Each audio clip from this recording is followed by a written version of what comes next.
Hi, this is Lex, and welcome to the Fintech Blueprint. It's your podcast about fintech, decentralized finance, digital banking, investing, robo-advice, artificial intelligence, and all the other frontier technology that is transforming financial services. To get more content, like an illustrated transcript of this conversation in your inbox, subscribe at fintechblueprint.com. So without further delay, let's jump into today's episode.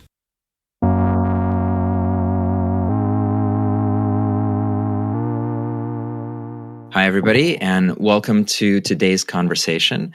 I'm thrilled to have with us Hristo Borisov, who is the co-founder and CEO at Payhawk, a really interesting fintech company that automates the financial function of businesses and helps them figure out spend and other bits and pieces of the financial platforms that they use.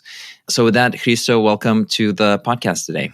Hello, Lex. Thanks for the invitation, and I'm happy to be able to share some insights with your audience today.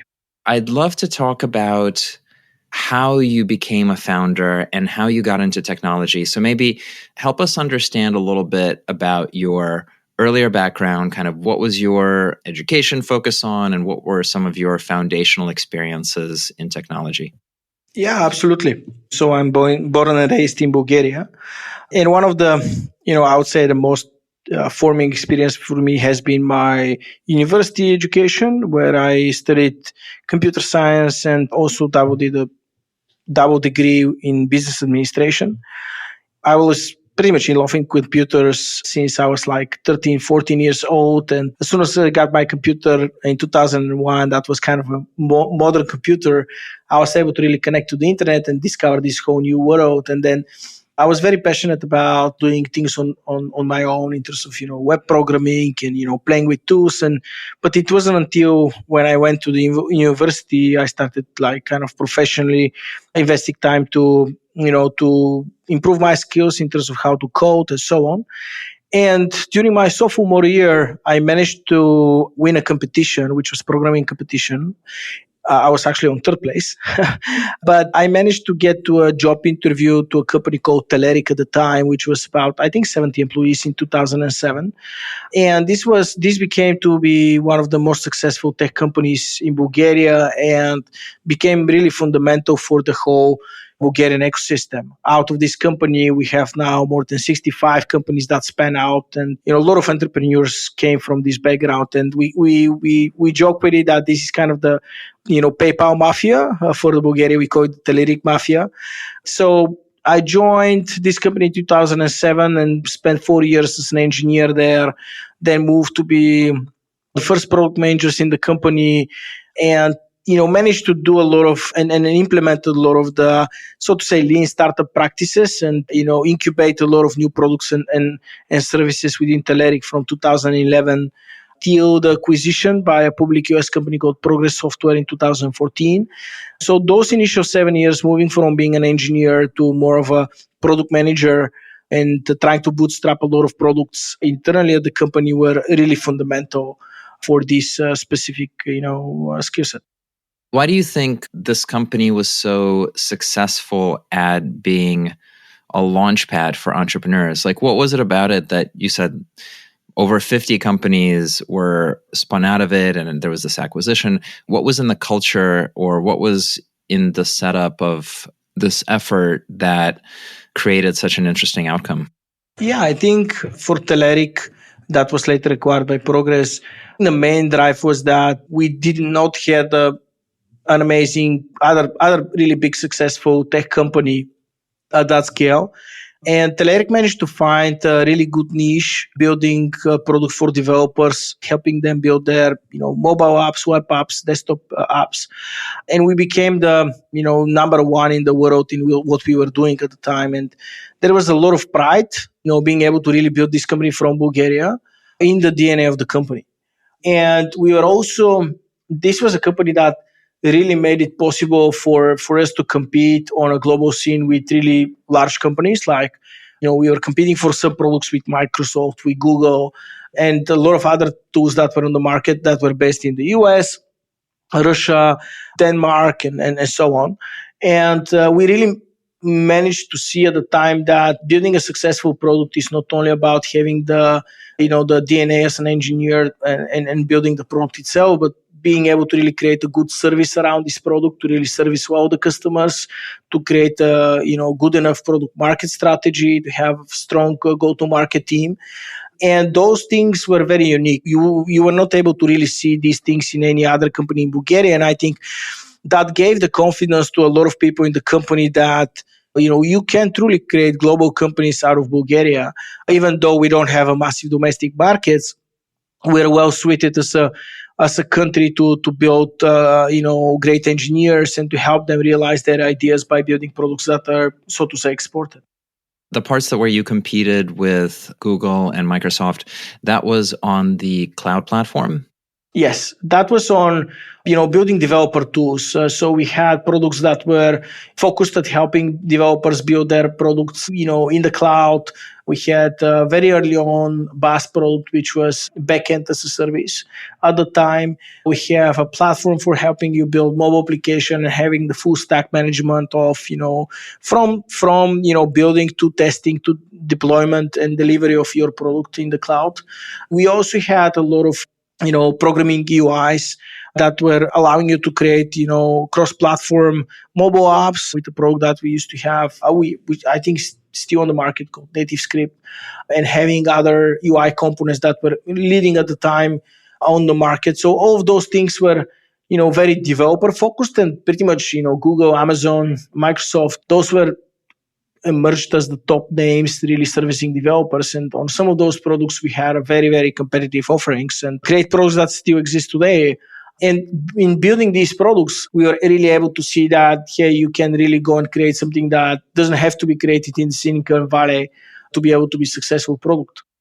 I'm trying to get at this idea about what's a product and then what is a platform, and what's the difference between building a platform and an application. And in particular, you've also mentioned the words full stack, you've mentioned the word developer tools. I'm trying to lay the foundation because I think it plugs into also how one sells and builds for financial services and for businesses. But can you talk about what's the difference between trying to build a platform versus a point solution? And then how do you think about building for a customer segment like developers, which is you're in this kind of enabling motion, right, for helping people make things? Yeah, absolutely. I think, first of all, there is the so-called platform trap.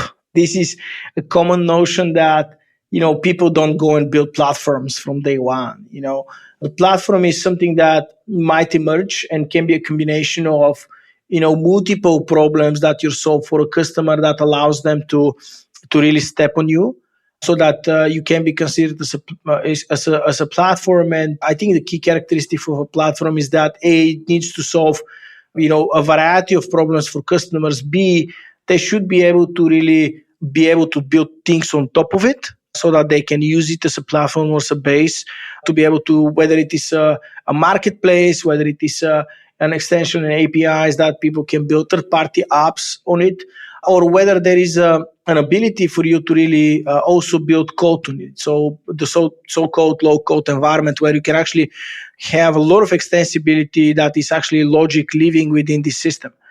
I think people shouldn't build platforms from day one, and I don't think any of the successful platforms that do exist today started as a platform. I think platform is the evolution of the life cycle of a product when it matures enough and is able to create its own gravity to become a platform. But at the end of the day, every product should start with a very specific problem that it solves for customers. And to answer your second part of the question, what it is like to build for developers, I think one of the most amazing things to be able to build products that are used by developers, because at the end of the day, you need to be one layer deeper than a normal application layer. You really need to think at what are the tools and what are the capabilities and what are the use cases that they could or they can come up with on top of your platform. I think one thing that is a little bit, to me at least, less rewarding than building a direct product that is being used by end users is that you have the ability with end users to really see the last mile experience for the customer, where the customer is really delighted, where they're using it for a certain use case, and you can really get things very well done. You can experience, the actual end result.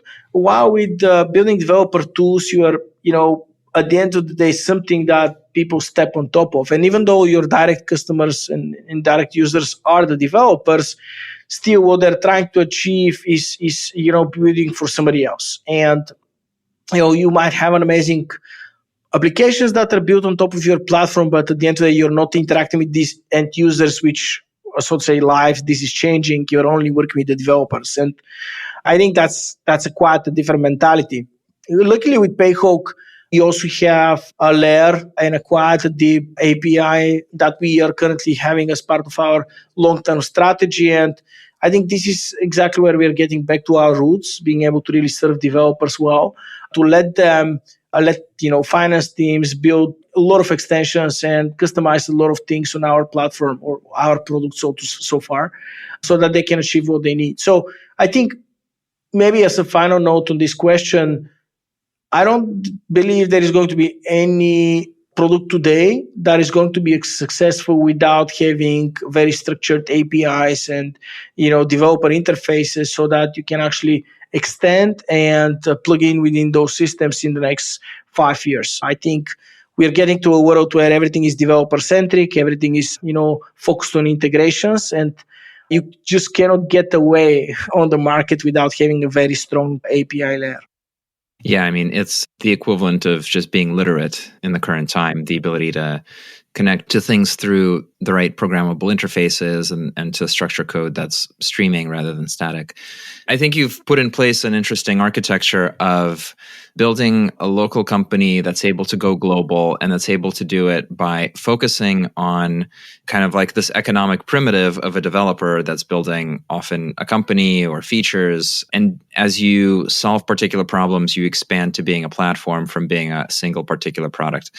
Before we step to financial services and Payhawk, let's talk about that kind of systemic approach, but then applying it to the experiment of artificial intelligence and natural language processing. So part of your experience was to try to build a system that generates chatbots, if I understand right. Can you talk about that and sort of what that was like, how it was motivated, and then where did it go? Yeah, this was one of the products that we incubated back at Progress, initially codenamed DarwinAI, and later on named Progress NativeChat. So for this specific product, we do have a pending patent in the US for what we call cognitive flow. And our idea was that at the time, that is 2017, a lot of the chatbots that were created, there was this dialogue flow coming out of Google, and there was with AI, later on acquired by Facebook. The big premise was that you have to go and train the chatbots in a specific decision tree. So you had to explain, hey, this is the chatbot. Yes, it can have natural language processing, and it can understand some context and draw that, bring back specific, structured data in the form of objects, so that you can go and, try to use this context within a conversation. But our idea was different. Our idea was to say, well, if you have to go and predefine every conversation this chatbot might have, that might make it very script-based and pretty much an IVR. What's the word that you just used, IVR? IVR is interactive voice recording. So this is when somebody says, okay, if you want to speak to a person, click 1. If you want to, file a complaint, feel 2, and so on. So that's an IVR technology. So this is kind of just an example of a decision tree where you have to go through this specific process. And our idea was that a chatbot needs to be trained on the different conversation it can have and the different context that the chatbot can have. So, for example, if you think about a chatbot that you can use for booking an appointment, let's say a chatbot that is booking an appointment with doctors in a hospital. So what the chatbot needs to know as a context is what are the doctors in the hospital, what are the available timeframes for the doctors, what are the different types of meetings we can book or appointments we can book with a specific doctor, and which doctor is for specific, for what purpose.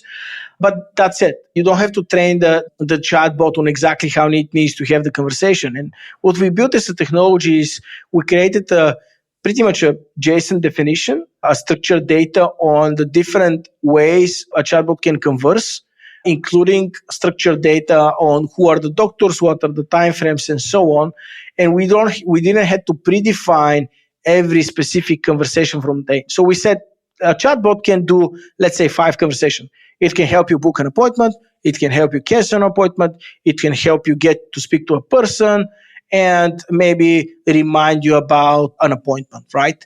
And that's it. We didn't predefine how you are going to have these conversations. And as soon as somebody starts to have a conversation with the chatbot, it figures out based on the context and the NLP, what is the context, and then starts immediately having the conversation with you. So that was kind of the innovation we brought to the market. And that was something that obviously was, and it's still targeted to developers willing to build chatbots. And in its early days, our idea was that we would like to really create something that allows the developers to really use existing systems that are in place, so that the existing structured data on what is a doctor, what are the available timeframes, and all of these data can be reused in a conversational UI. So instead of you building, let's say, a web interface where you need to go and define this data, you can use your existing data and plug it in a conversational UI so that these things can happen much faster for you. And obviously now looking at ChatGPT, you can just see how much things can get to the extreme of how well this could be done. So yeah, we were glad at the time of what we were able to achieve. There is so much potential with this product as we saw from Microsoft.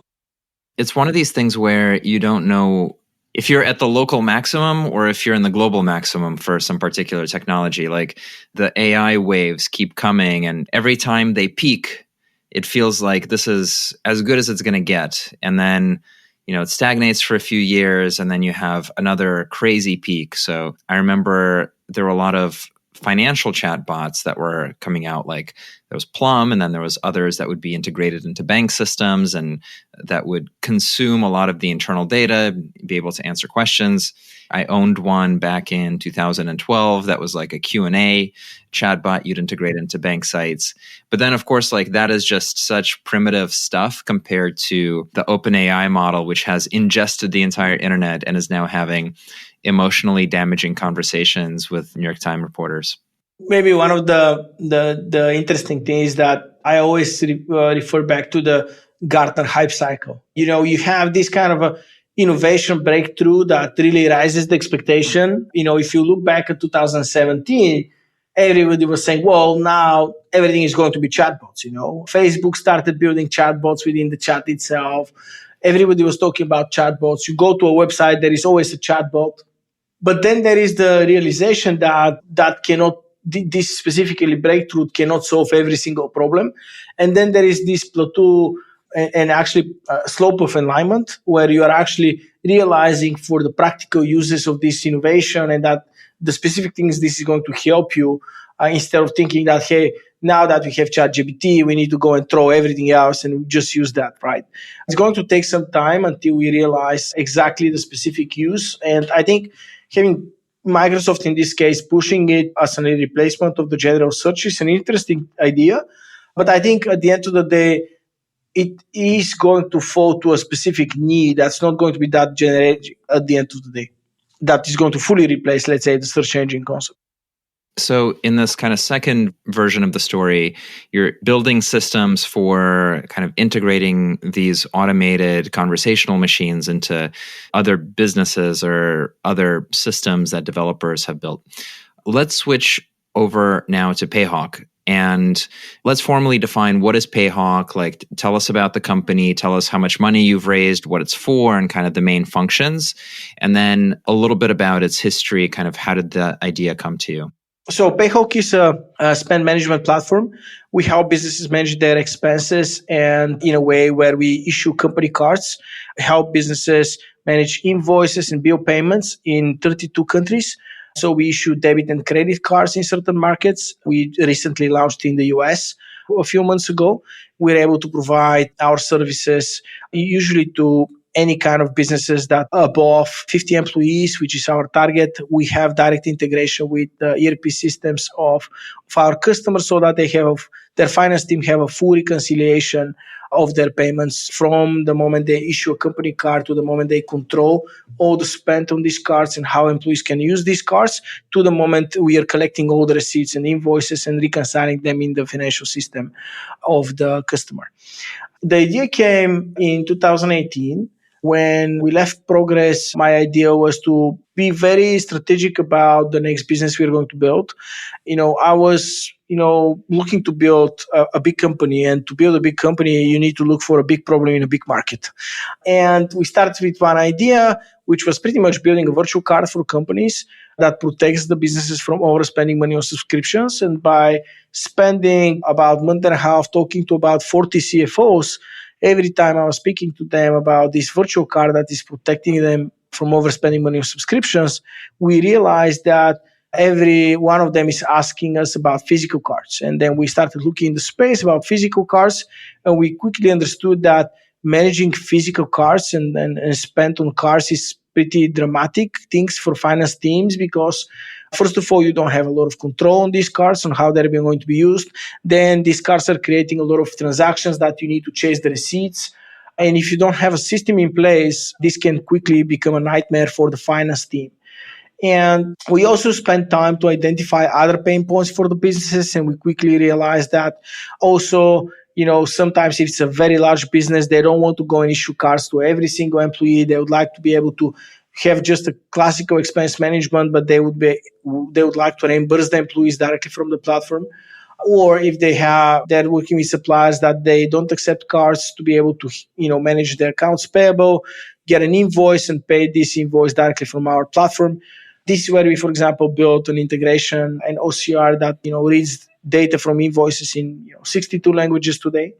Our idea came from the fact that in my experience before, I was managing a budget and it was really, really painful to spend anything from that budget. And especially if the vendor was requiring for you to pay with a card, you had to go through procurement, then accounting, approvals, and it was very painful until somebody from finance, is able to go to this website and to make a payment. And we figured out that there needs to be a better way, and this is where the idea came.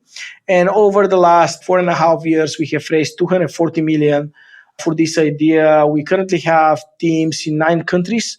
We have about 270 employees today, and we are servicing thousands of customers globally with the ability for them to use our company cards, being able to put real-time spend controls on these cards so that the finance team is in control about who can spend what. And they can, get all the data they have from those invoices and payments and fully reconcile them to systems like Oracle NetSuite, Microsoft Dynamics, Xero, QuickBooks, and many others that we currently support as native integrations. Who were some of the early customers? How did you go and find the early customers and their pain points? I think that is kind of what we think is a really big secret sauce for us. Because when we look at any market, the first thing is, can we deeply understand the customer problem? Not what the customer is telling you, but to have a deep understanding of the challenges he goes through so that you can actually identify the root cause and to actually identify a solution that is going to be exactly what the customer needs. And in our specific case, we were very methodical about building a series of iterations where we were doing a lot of validation and prototypes and validating this with customers to ensure we really deeply understand their problem.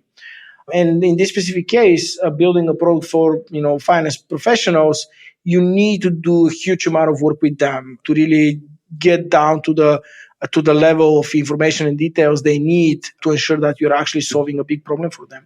So I think for us, being customer driven and customer centric has been a big part of our DNA. One of our company values is that everybody is customer success. Everybody should be able to really help a customer. And I think we managed to funnel a lot of this valuable feedback that we receive from the market, not only what they need today, but what they're looking to do into our engineering roadmaps so that we can actually deliver on them. I want to push a little bit more about the profile of the customers, like how big or small are they, like how do you engage with them, like how do you go to market? And I wonder if there's any continuity between how you had previously thought about building for developers and enabling developers. Obviously, being for developers is a very different process. We had a lot of, so to say, product-led growth because the developer is coming to buy the product, and developers sometimes don't want to speak to salespeople or customer success people. They just want to see the product, test the product themselves, do their own evaluation of the product, and then decide whether to buy or not, which is completely different when you're selling to the office of the CFO. When you're selling to the office of the CFO, usually the customers we sell to are mid-sized enterprises, which we define as companies that are between 100 and 1,000 employees. They're the very typical customer of Payhawk because as soon as you cross 50, 60 employees, this is where things start to break. This is where you need a lot more flexibility in terms of the business, in terms of how you spend money, who spends money, and how you spend those money. And this is where the finance teams become a lot more mature. Before that, you might have one or two people dealing with the finance team, with the whole function. But when you cross 100 employees, things accelerate and escalate in terms of complexity. And then when you cross 200 employees, you start talking about an ERP system. When you start going international, you start talking about ERP systems that are supporting multiple markets so that you have a consolidated statements and you can manage kind of a group. In our case, what we do is we do a lot of consultative selling. So we try to be as valuable to the customer in terms of here is the product that we have. Here are the challenges that customers solve with us. Here is how customers usually solve these challenges and how we have seen that being approached. And pros and cons of these different approaches are such and such. So we try to be pretty much partnering with the businesses rather than going and botting on and here is a product, this is the demo, you figure out the demo and you either buy or not buy. So our go-to-market is focused on being very local. So currently we have offices in many places in Europe. So we have a team in Barcelona, Berlin, Amsterdam, Paris, London, our team in New York as well. For all these locations, we try to have a local team that is able, from a selling perspective and from a customer success perspective, being able to natively serve the customer, to understand the local ERP systems and the local integrations that are necessary, to understand the different challenges that those companies go through in each market, and to be able to really give them a solution that is going to be scalable and help them grow as their business scales. Let's talk about some of those integrations. Like how standardized or how different are all these systems, and how much resourcing do you have to put in place to hit interoperability across different geographies and different ERP systems and all of that? Luckily, serving companies between 100 and 1,000 in US and Europe, there is a lot of commonality on the systems they use. There is some localization in place that is needed. Obviously, the language is one thing and the support, but also some product features. For example, Germany is very notorious for per diem and how they're managing their travel expenses versus any other region. So there is a fair bit of localization that is needed, but we're happy with keeping the product at about 95% the same across markets so that customers can really know what to expect when they add more businesses to it. When you were starting to, develop the software, and I want to take us back to that question of product versus platform, today you've expanded out into lots of adjacent features. Was it always an intention to build this broad platform, this financial ecosystem for the CFO? If it wasn't, which I'm guessing it wasn't, how did it sequence so that everything fits together and is value add? Another way to get at the same question is are there things that you thought this target customer would want, but then once you actually try to bring it to market, it ended up not working? How did you collect together the feature set, which is quite broad? I think, first of all, yes, there were features that we brought to market that we thought that the customer needs, but they didn't need that much. And so, for example, our first feature that we were thinking is going to be killer feature was the subscription management. And we ended up building the company around this from day one. After initial 45 days of the company, we realized that that's not going to be a great feature. And we launched this feature 3.5 years later. So we took really our time. We did a pivot. Obviously, we decided that's not going to be just virtual cards and subscriptions. We're going to focus on other things. And then once we mature, then we're going to do the subscriptions. And that was one example, but specifically, it was very intentional for us that we are going to build this broad platform, because this is what we identified very early on, that the struggle for the finance team is that they're currently using one thing for expense management, another thing for company cars, third thing for approval of invoices and purchase ordering and accounts payable, another thing for exchanging money. And we saw by speaking to a lot of CFOs that the the finance team is not a super tech savvy. At the end of the day, they are forced today to use multiple systems and to try to integrate them today into one single system. And especially for those companies that go to multiple markets, that is even becoming a bigger problem, because some of those tools that they currently use in one market does not translate to another market. And then this quickly becomes from 4 tools to 10, 12, 13 tools they need to integrate together in the finance function. And this is exactly the problem we are looking to solve. We are looking to really build in the next 10 years a truly global platform that can work with every currency in the world, with every payment method that you need, fully consolidated and integrated, so that you can actually have your dashboard for your global businesses without having to go and having to work with a local bank in every single market to provide cards, for example. You can just have a global platform that does that for you. And even though that was intentional, that is a vision that is going to take 5 to 10 years to realize at its full potential. Because there are, the finance market is such a fragmented market because of regulation, compliance, politics, and many other reasons, and currencies, of course.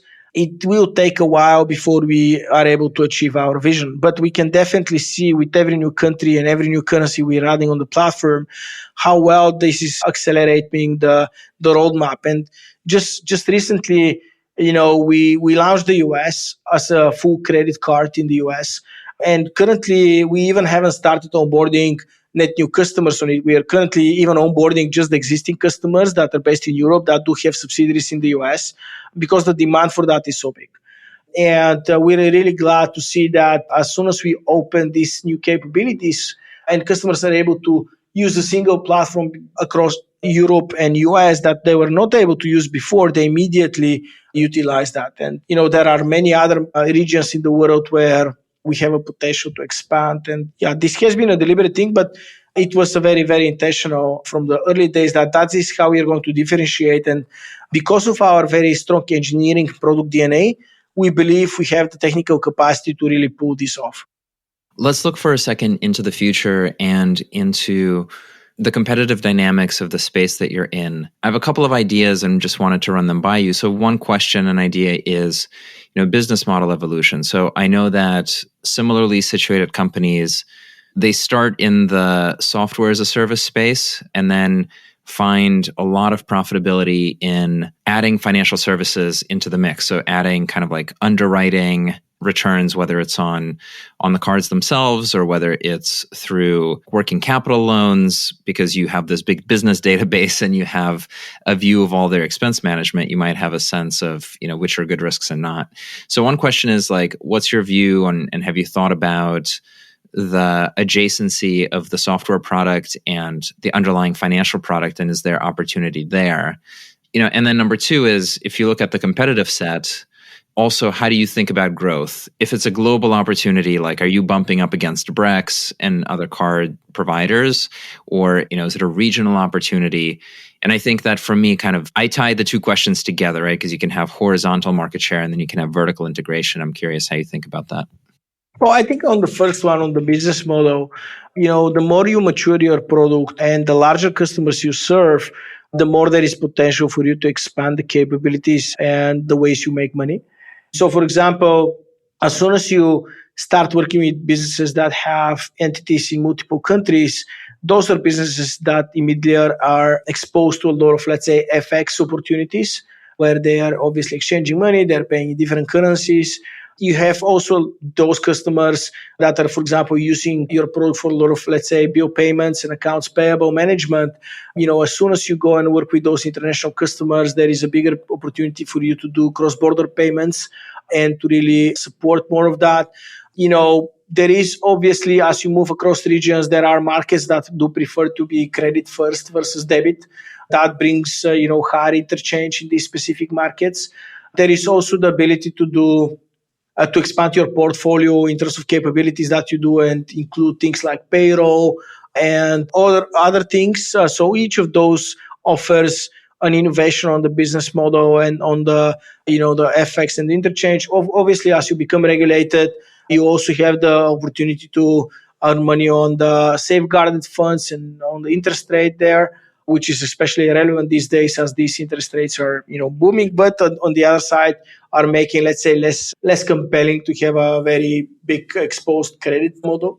So there are a lot of dynamics to the business model, and as you're able to serve larger and larger customer base, there is more and more opportunity for you to differentiate your model. For us, a core thing has always been that regardless of the financial services that we can offer, we think ourselves as a software first company, because the opportunity with software is that at the end of the day, the gross profit margin or the profit margins for this business are very, very high, being a software. When it comes to financial services, even though you can go and expand, you always have a lot of costs associated with that. You cannot have a financial services model that has that can nearly match the gross profit you can find from a software business. And our model has always been focused on having at least 50% of our revenue focused on SaaS, because at the end of the day, this is where you are solving a core problem for the customer. And if you're able to maintain this at 50%, it means you are solving a big enough problem for the customers. And if customers are not willing to give you so much money on SaaS, it means you're not innovating enough, and it means you are not being able to be competitive enough. And I think that's actually the answer to your second question. What is our competition and how we look at that? This is exactly how we look at it, by making sure that we consider and judge ourselves and measure everything in terms of MRR, how much money we make from software, because the financial element in financial services revenue is one that depends on the economy, depends on the vendors, it depends on the infrastructure setup that you have.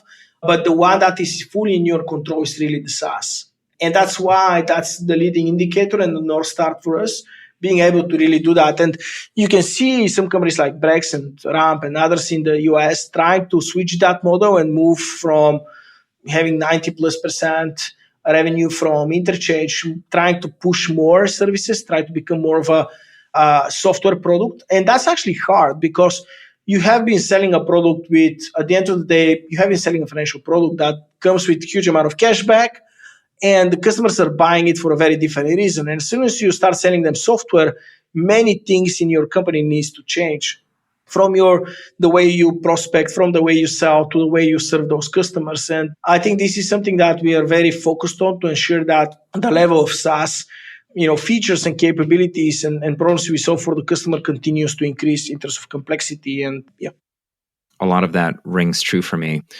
In tracking the industry, it's been kind of confusing to see fintech at the same time referring to, software that's used in the making of the financial product that companies access, i.e. the loans and the underwriting and the trading of them and so on. And then separately and distinctly, the software that is built for the financial function. And I feel like we're just starting to create connective tissue between those two different themes. But I think you make really good points about the economics and the incentives and how they really are very different profiles of economic activity, and that being clear about what it is that you're doing is important and helpful. If our audience wants to learn more about either you or about Payhawk, where should they go? How can they learn more about the company and its activities? Payhawk.com is the best place where they can, sign up for a demo or explore the product themselves. There is a lot of resources that we have there. People can also find me on LinkedIn. I'm Hristo Borisov, which is easy way to get in touch as well. Fantastic. Hristo, thank you again for joining us today. Thank you for having me.